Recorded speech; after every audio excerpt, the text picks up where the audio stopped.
there was a great, great designer named Robert Edmond Jones. And anyone who went to the theater in the 20s and 30s would, of course, know that name instantly. He was in a sort of like, as if he was in a line from Gordon Craig in the history of theater design.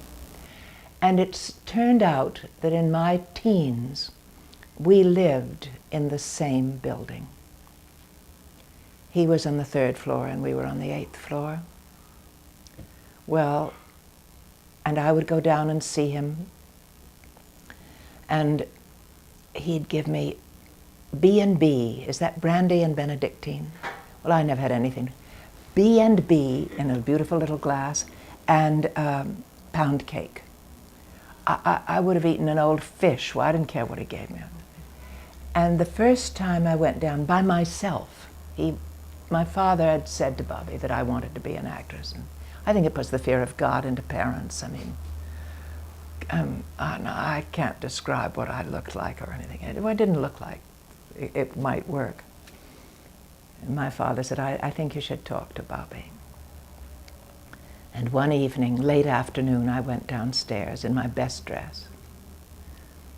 I think I was about somewhere between 15 and 16.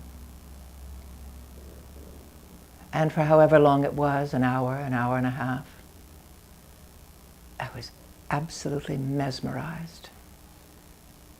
He'd do things, he'd talk about Bernhardt, and then he had no self-consciousness, and then he'd talk about what she did with her arms and her bracelets, and he'd do it. Well, years later, Guthrie McClintock at a rehearsal was talking about this thing Bernhardt did, and I was going, He said, "Why are you doing that as if you saw her?" And I said, "Because I feel I did. Because of Robert Edmond Jones. Making these bracelets jangle while he was talking about her."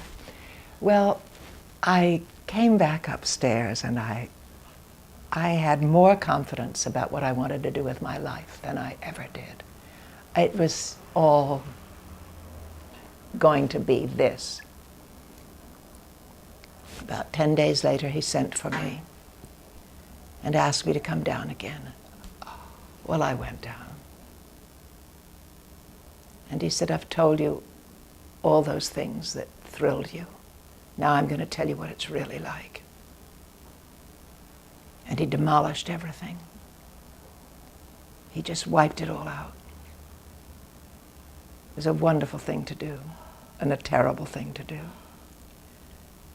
It took me a long time to realize how important what he did for me was, but of course I came back upstairs shaking. It's like loss of faith, or there is no God.